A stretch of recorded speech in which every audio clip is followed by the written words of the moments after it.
You folks said you want to see more no slides? I got RV here for you today. No slides. Small, no slide camper with a private front bedroom.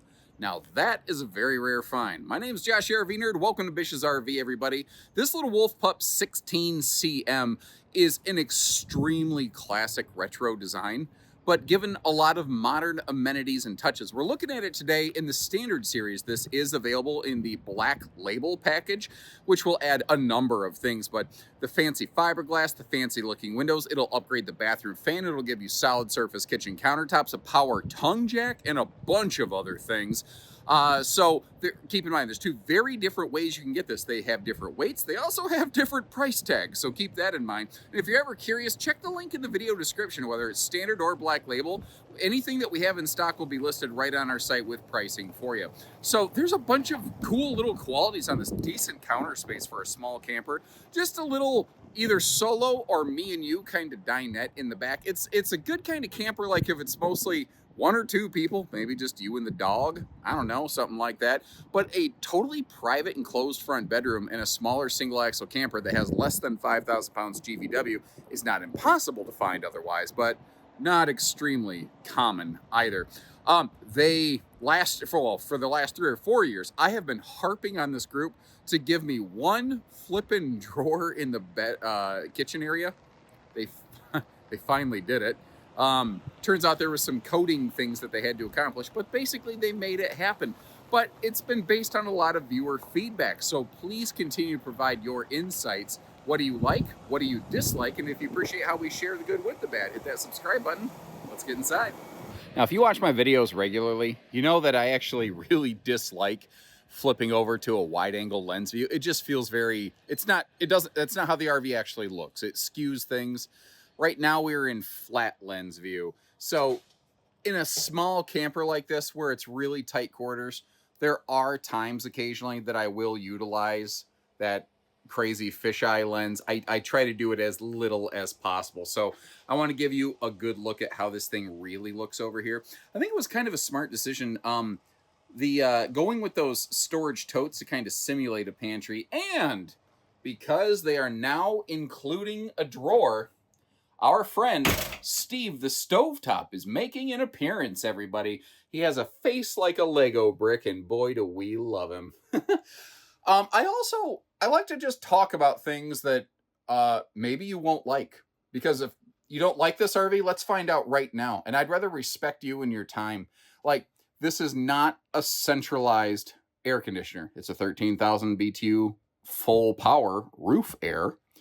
You do have a little bit of airflow above and below the privacy doors, and they installed these little pass-through air vents in the walls. I have no idea how well that works or not. What I do know is this is probably more air conditioner than this little thing needs. I would estimate that for the most part, it'll probably work okay, but I don't know. So here's what I would like to ask. This is now the second year of production for this camper and that kind of system and feature. If there is anyone out there who bought one last year, a 2025, and has used it, could you please chime in the comment section and let us know how it works? Because if I say something like that works, it sounds like I'm making it up. I don't know if it works or not. I genuinely do not. I am personally very curious to know how well that holds up, because if I was going to spend this kind of money and then I found out that my bedroom is as hot as a frickin' sauna, I'd be chewing what's left of my hair. And I don't want you to have that experience. I want you to enjoy the RV that you get from us.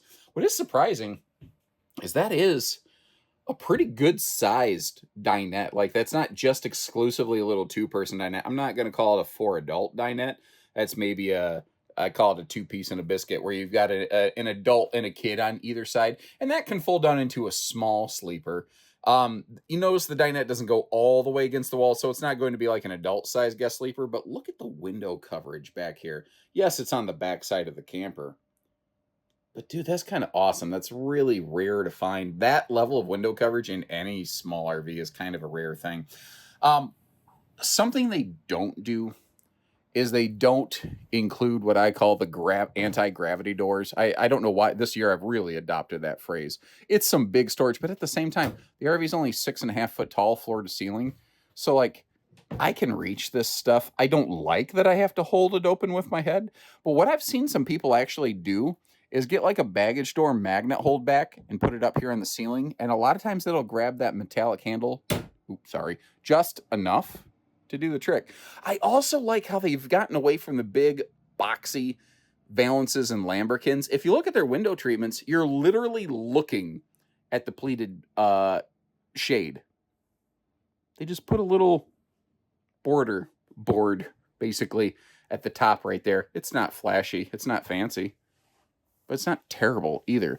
Now, part of me would really kind of like it if this dinette went wall to wall, but looking at where that kitchen countertop is, you'd never be able to get into that side of the dinette, and having that flat space right there, I actually think could be a really handy appliance station. I think that you could put like a little coffee maker, small air fryer or something right there, because your kitchen space in here is absolutely, like, as is the case with any small RV, it is very limited.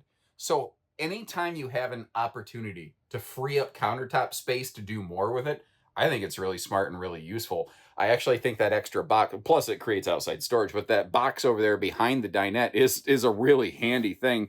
I will get you all this storage open in just a second here. I'm trying not to jostle the camera too awful bad. I am not a Hollywood level camera operator by any stretch of the imagination, but let me slide back here on the other side of the dinette. Give us a nice look at that 12-volt compressor fridge. That looks like an 8 cubic variety. They might have sized down a little bit on Wolf Pup. I haven't, again, seen the full update notes on this. Your converter, fuse box, your battery disconnect all right there, although with no slides on this RV, that's far less of a concern and or problem as it would be on some other things. And when you sit here, again, we're surrounded by window coverage. Like, the views and the visibility, it's actually really nice for such a small RV with no slide. If you are stuck inside, playing a game of cards or something like that, it's not the worst experience I've ever necessarily experienced. I have a way with words, I know. We'll come back to these totes on the floor over here. First of all, just a peek inside the fridge. The compressor fridges, for those who have been camping for a while, around the industry for a while, they carry a bigger cubic foot of capacity because they don't have the whole absorption unit on the back. So you just get a deeper fridge and freezer. Now, earlier we saw these totes all slid up. I also wanted to push them back so that you can see there's actually even more space here than you realize. And to really kind of drive that home, I popped a couple of them out and stacked them up for you so that you get, the full effect of everything. And it's not like, wow, that's the reason I'm going to buy a camper. But they finally included one drawer. These included no drawers for way too flippin' long. And thankfully we have one drawer. And the big holdup, what kept happening is there's a compliance engineer, basically, who would say, we can't put a drawer above the furnace. And everyone just went, dang. And finally they asked why. He goes, well, you need heat shielding. And they went, well, is that hard and expensive? He goes, well, no. They're like, well, then put the heat shielding in and give the people a drawer. So now we have a drawer. These cushions are being absolute buttholes, and they don't want to lay flat. So in theory, this can be a sleeper, but instead of being easy peasy lemon squeezy, they're being difficult lemon difficult. But a real quick note for you. When you're traveling, it's actually recommended you put the table down like that. It just helps keep it from, the technical term is jiggle banging, but roller quaking is also considered acceptable. I, for some reason, decided to blindly back my way into the bathroom and bedroom, so I'm tripping over everything. Looking up at the shower space, you can see, again, I'm batting 1,000. I clock my head on the edge of that. It's kind of a combination vent fan and skylight combo. Well, combination combo. I'm such an idiot. Then we get down here. Oh, by the way, that vent fan upgrades to an XL fan when you go Black Label Edition. You also get solid surface kitchen counters. I don't want to forget that. And that's the Cherokee Shub. Not a shower, not a tub, something in between. Now you got your handy toilet space right here, where you can make some prison wine or perhaps brownies. I'm not sure, but you see that there's really nice space all the way around that thing. It also leaves you a really cool opportunity to establish dominance on the neighbors behind you by leaving the window and the door open. And those are the extra details that only an experienced eye could capture for you, ladies and gentlemen. That's just not something that anybody could have realized. Moving on from there, I appreciate that in a small RV, especially a small, tight front bathroom like this, how they gave us that big campsite window. It really does provide some decent lighting in here. Now, you're not going to get to see a lot of the bedroom at one time because I'm currently in normal human eye viewing. Now, actually, it looks tighter on camera than it is in person because partially I have the camera to stick in front of me so I can see what's happening on the viewfinder, but the camera also crops the edges of the frame a little bit. I want to point out a few things. Then I'm going to try to give you a more consolidated look. Household and USB outlets on both sides of the bed, although they accomplish them differently. We'll come back to that. You see, too, how you actually do have hanging space on both sides of the bed. Couldn't decide if I wanted to say closet or wardrobe or is what comes out. It's actually deceptively deep. You can almost use that in a sense like a dresser bucket. I know that sounds weird, but it feels right. You know how sometimes you'll end a sentence with a question mark, even though it's not a question, because it feels right? You know, one of those kind of things. Yeah, so there you go. Kind of a little bit of dresser space above. And again, dual hanging wardrobe space, which is kind of nice here. Now, I'm going to do something I don't really like, just to help you kind of get the view of everything together. We're going to transition over to the Insano maximum wide angle lens mode, because this is a walk around bed, but there's just no other easy way for me to show you. But I wanted you to know that it's not shaped like a piece of Halloween candy corn. This is also more of a full size bed. This is absolutely not anything on a queen size. Garrett, once again, do the phase shift thing. Anytime we go from like wide to standard view in the same shot, please try to do that. Okay. But again, giving you a more real world look at it right here. I think there's storage below the bed. Stand by. And there is. There's really cool storage below the bed. There's space in the middle for like Foot Locker storage, and there's 4 more of those like totes that we saw in the kitchen. So why am I telling you about it, not showing you? Because there's no struts on the bed, and I can't wrestle the thing up and hold it and record it all at the same time. So, yeah. Now, I am a little bit confused about one thing. My update notes that I got from Cherokee indicate that like the Gray Wolf there in the background, the tandem axle bigger Cherokees now have standard power stabilizer jacks. The notes say NA on Wolf Pups because they're too small. And that makes sense, fine. And yet, here I'm looking at power stabilizer jacks. Now, this is one of the larger Wolf Pup models, so perhaps it stands to reason. They put power stabilizers on these if they can. But I don't know that. Hopefully I can try to get some clarity. If I can't provide you any on-screen notes by the time this is published, maybe contact our team. Maybe we can get you clarity then. This time of year, I know you're like, well, how does he make these videos? No. This is a time of year where a lot of things are in flux. I'm technically recording this 2026 model before the 2026 models are even released. And that also means that like PDF update note compilations haven't been sent out to dealerships yet because they may not have been created. So I'm doing the best I can to get you as much footage as soon as possible. And sometimes I have to kind of circle back and fill in a couple blanks there. This RV does some good things. Awning space is not one of them. That is a small awning area. I would probably get some kind of easy up tent screen room to bring along with me. That's just my personal 2 cents. The little what do I want to call it here? Dad's medicine cabinet.